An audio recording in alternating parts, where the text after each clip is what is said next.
A voz da criança cortou a noite úmida de Charleston como uma faca corta seda. Por favor, senhor, olhe debaixo do seu carro. Com 7 anos de idade, tremendo encostada à parede de tijolos do restaurante, ela enfrentava 5 homens sobre os quais toda a cidade cochichava. A família Vital não eram motociclistas, nem membros de gangues, mas algo que a vizinhança temia ainda mais. Homens enfatos à medida que falavam suavemente e impunham respeito absoluto. Homens que controlavam a zona ribeirinha há 3 gerações. Mas Emma Rodrigues tinha visto algo no beco atrás da floricultura da sua mãe naquela tarde. Algo que fez as suas pequenas mãos tremerem e o seu coração acelerar. 2 policiais, o detetive Marcus Hall e o seu parceiro, agachados ao lado de um Mercedes preto, com movimentos rápidos e precisos, colocando algo debaixo do chassi. Uma armadilha, uma cilada, uma mentira envolta em distintivos e autoridade. Agora, aqueles 5 homens estavam terminando o jantar no Vitorios, completamente alheios a tudo. E lá fora, carros de polícia sem identificação circulavam cada vez mais perto, com os motores a roncar como predadores. Emma tinha segundos para decidir. Ficar em silêncio e segura ou dizer a verdade ao poder e arriscar tudo. As suas próximas palavras iriam salvar 5 vidas ou destruir a sua. O ar do final de setembro pairava pesado sobre o bairro histórico de Charleston, trazendo os aromas misturados de jasmim, água salgada e a cozinha do interior, que tornava o restaurante vitorial famoso. O sol acabara de se pôr no porto, pintando o céu em tons de âmbar e rosa, e as lâmpadas a gás ao longo da Broad Street acenderam-se com o seu suave brilho amarelo. O Vitorials ficava numa esquina que testemunhou 3 séculos da história de Charleston. A fachada do restaurante era clássica de Charleston. Tijolos pintados de uma suave cor creme, persianas pretas, uma varanda de ferro no segundo andar, coberta por trepadeiras floridas. Emma Rodrigues, de 7 anos, encostou-se à parede ao lado da entrada de serviço, a sua mochila rosa agarrada ao peito como um escudo. O seu uniforme escolar, um vestido azul marinho e uma blusa branca, estava amarrotado após um longo dia, e os seus caracóis escuros tinham se soltado das tranças feitas de manhã. Mas não era o cansaço que a fazia tremer. Era um medo tão profundo que ela podia saboreá-lo, metálico e agudo na sua língua. Através das janelas altas do restaurante, ela podia vê-los. 5 homens sentados na mesa do canto que estava sempre reservada, sempre à espera. À cabeceira estava Giovanni Vital, um homem na casa dos 60 anos, com cabelos grisalhos penteados para trás e um rosto que parecia esculpido em mármore. O seu fato era cinza carvão, imaculado, e as suas mãos fortes que repousavam calmamente sobre a toalha de mesa branca, usavam um único anel de ouro que refletia a luz das velas. Todos em Charleston conheciam a família Vitali. Eles eram donos da empresa de navegação que operava desde 1924. Financiavam hospitais e bibliotecas. O avô de Giovanni tinha construído metade das habitações populares do distrito durante a Depressão, mas também controlavam tudo o que passava pelo porto de Charleston, e havia histórias sussurradas, nunca comprovadas, sobre o que acontecia às pessoas que desafiavam esse controlo. Emma conhecia a reputação deles. A sua mãe, Rosa, tinha a avisado desde que ela compreendia as palavras. Fica longe desses homens, Mirra. Eles não são o que parecem.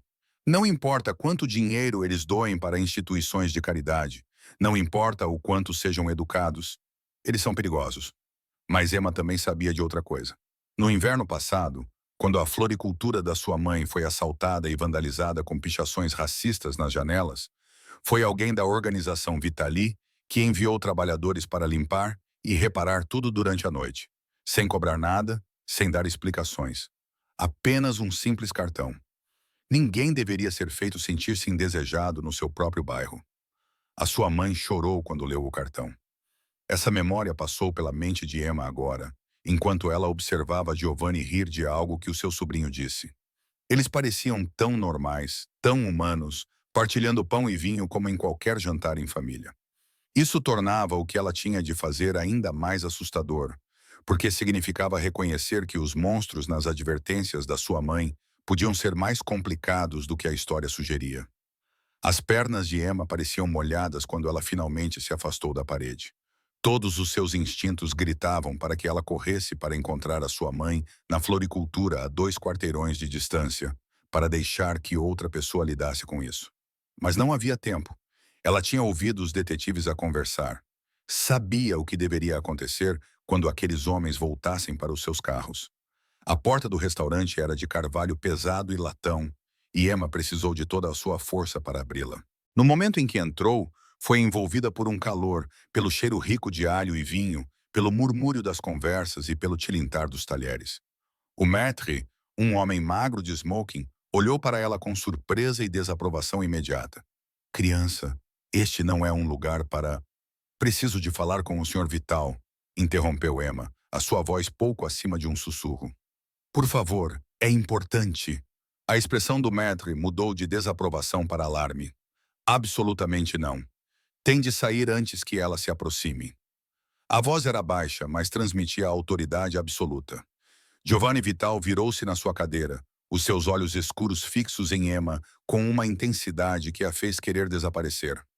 Todo o restaurante ficou em silêncio. Até a cozinha parecia ter parado. A boca de Emma ficou seca. A distância entre a entrada e aquela mesa no canto parecia quilômetros, mas ela forçou os pés a se moverem. Um passo, depois outro. Enquanto o seu coração batia forte, ela pensou, todos devem conseguir ouvi-lo. Qual é o teu nome, pequenina? Perguntou Giovanni com uma voz surpreendentemente gentil, embora a sua linguagem corporal permanecesse alerta, protetora.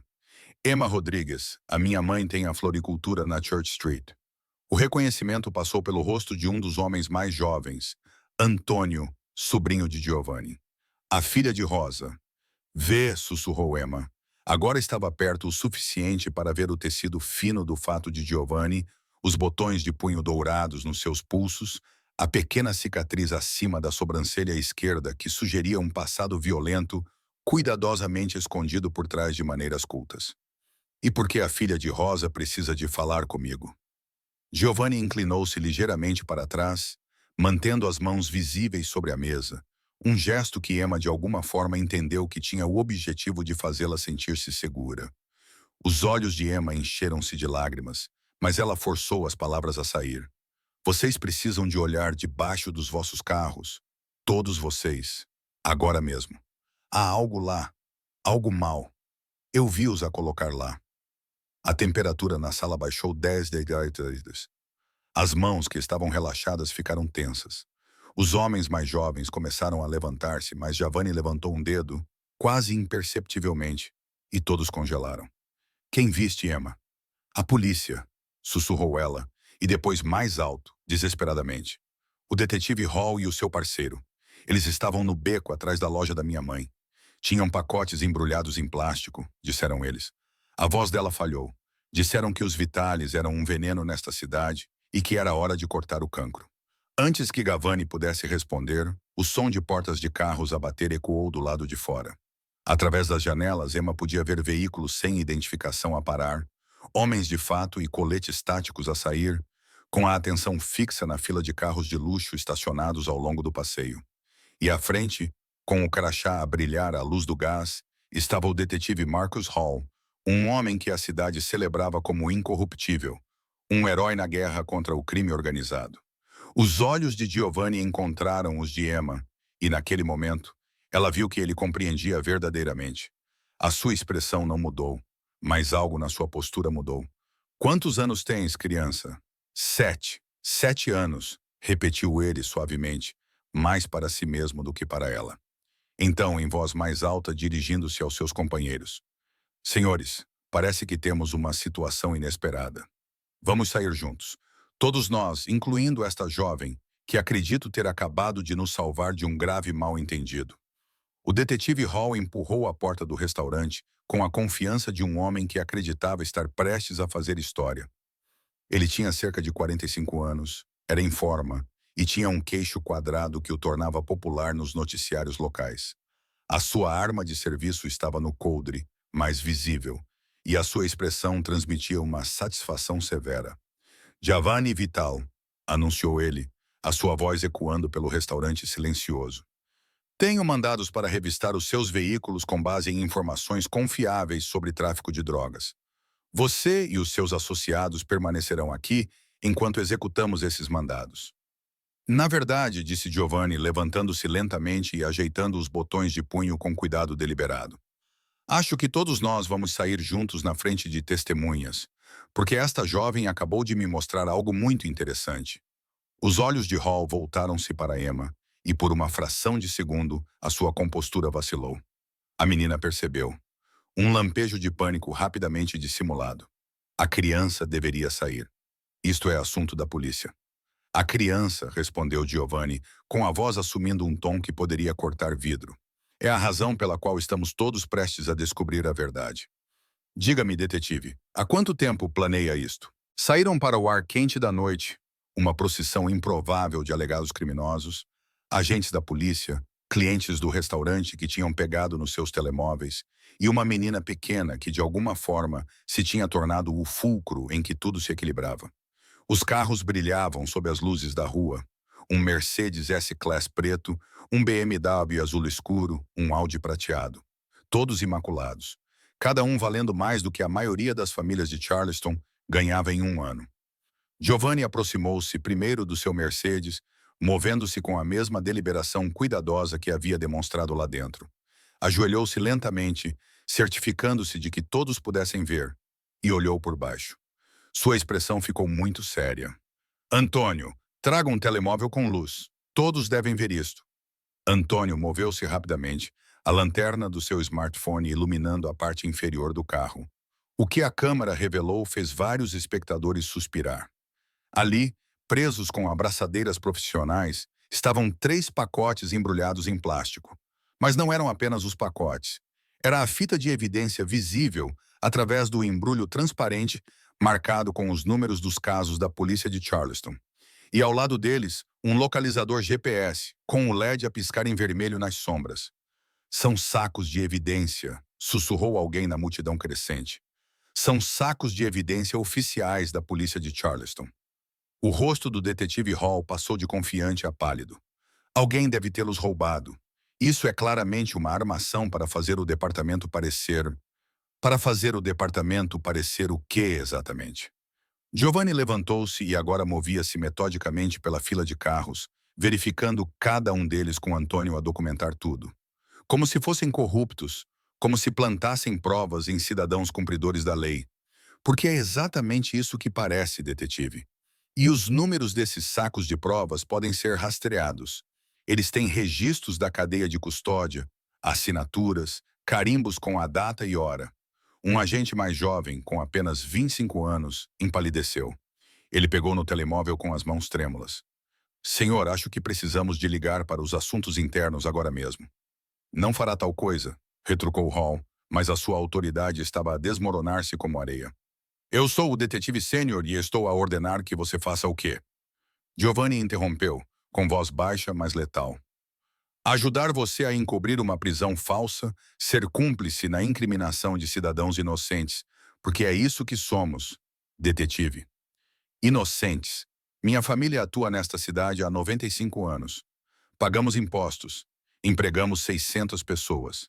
Meu sobrinho Antônio treina o time infantil de beisebol todos os verões. O meu irmão Marco faz parte do conselho de 3 instituições de caridade. Ele deu um passo em direção a Hall e, apesar de ser 30 centímetros mais baixo, de alguma forma Giovanni parecia elevar-se acima do detetive. Temos uma reputação que deixa as pessoas desconfortáveis. Viemos de uma cultura que valoriza a lealdade e a família acima de tudo. Então, em vez de nos conhecer, em vez de honrar o seu juramento de proteger todos os cidadãos igualmente, você decidiu que éramos muito diferentes, muito suspeitos, muito fora da sua definição limitada do que é aceitável. Decidiram destruir-nos em vez de viver ao nosso lado. Uma mulher avançou da multidão.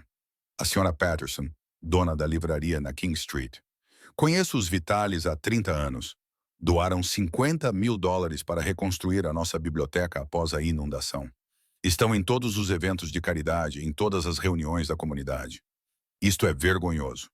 Outras vozes juntaram-se à dela. O dono da loja de ferragens. A Vital Shipping deu ao meu filho o seu primeiro emprego quando ninguém mais o contratava após a sua condenação. Deu-lhe uma segunda oportunidade. o pastor da igreja AM. A família de Giovanni financiou o nosso centro juvenil, uma doação anônima, mas todos sabiam que tinham sido eles. A maré estava a mudar. A multidão que se tinha reunido, esperando testemunhar a derrubada do crime organizado, estava, em vez disso, a formar um semicírculo protetor em torno dos 5 homens de fato. Os telemóveis gravavam de todos os ângulos. A verdade estava a ser documentada em tempo real. A mão do detetive Hall moveu-se em direção à sua arma, um gesto desesperado e encurralado. Mas o jovem agente colocou-se entre eles. Não faça isso, senhor. Por favor, não piore as coisas. O som das sirenes cortou a tensão. Os veículos do FBI aproximavam-se, chamados por alguém na multidão cuja voz da razão tinha cortado o caos. O que se seguiu foram 3 horas de depoimentos, recolha de provas e o desmantelamento metódico do que acabou por ser uma conspiração de 5 anos. A investigação do FBI acabaria por revelar que o detetive Hall vinha a plantar provas em pessoas indesejáveis há anos. Não apenas os Vitales, mas imigrantes, minorias, qualquer pessoa que não se encaixasse na sua visão da sociedade adequada de Charleston. Os sacos de provas continham drogas que Hall tinha roubado da sala de bens confiscados do departamento. Os localizadores GPS foram comprados com fundos do departamento. Ele documentou tudo em ficheiros encriptados, delineando o seu plano para limpar a cidade, uma armação de cada vez. Emma sentou-se nos degraus da frente do restaurante com a mãe, que chegara a correr e aterrorizada, chamada da sua floricultura por um vizinho em pânico.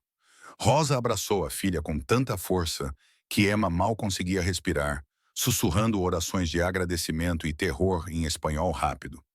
Giovanni aproximou-se delas com cuidado, respeitosamente, como se compreendesse que o medo que Rosa tinha dele era real e não totalmente injustificado. Senhora Rodrigues, disse ele baixinho, a sua filha demonstrou uma coragem extraordinária esta noite. Os olhos de Rosa estavam vermelhos, mas ferozes. Ela tem 7 anos. Nunca deveria ter tido de ser tão corajosa. Tem toda a razão, concordou Giovanni. Mas ela foi, e graças a ela, 5 homens inocentes não irão para a prisão. E por causa dela, o FBI está agora a investigar dezenas de outros casos.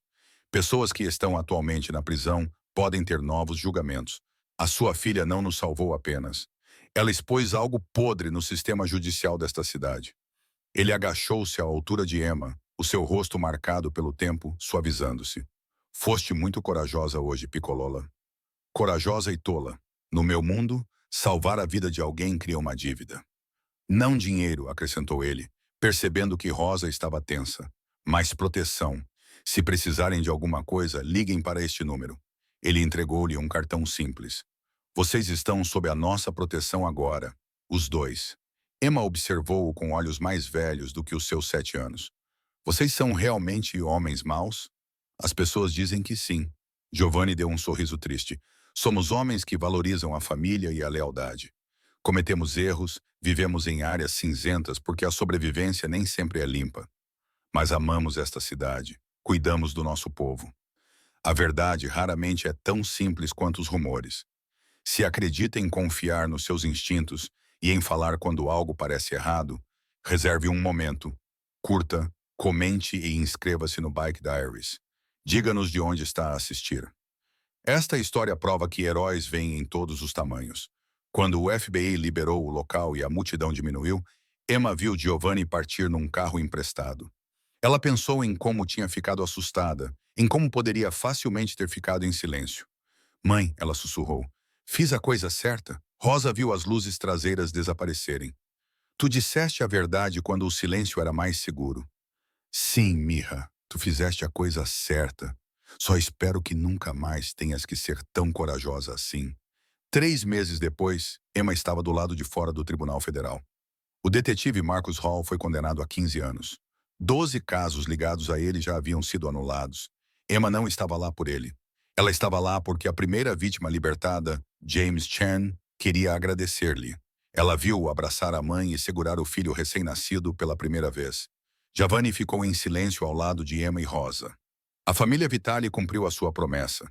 Um advogado pro bono salvou a loja de Rosa. Uma doação anônima reativou o programa de arte da escola de Emma.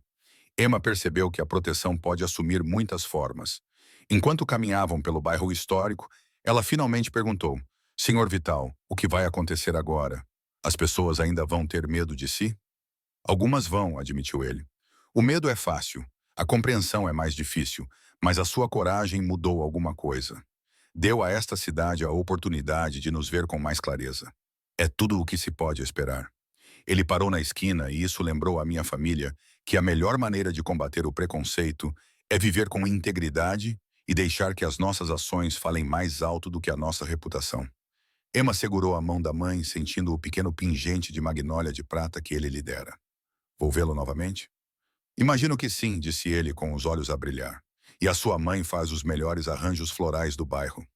A minha esposa insiste neles. Enquanto caminhavam para casa por ruas que de alguma forma pareciam mais seguras, Emma pensou sobre coragem, medo e a escolha que ela fez de não desviar o olhar. Por causa dessa decisão, vidas mudaram, verdades vieram à tona e uma cidade foi forçada a reconsiderar suas suposições. Se esta história te emocionou, curta, compartilhe e inscreva-se no Bike Diaries. A coragem não é medida pela idade, e às vezes, as vozes mais silenciosas carregam as verdades mais altas. Conte-nos nos comentários. Alguma vez reparou em algo que os outros não viram?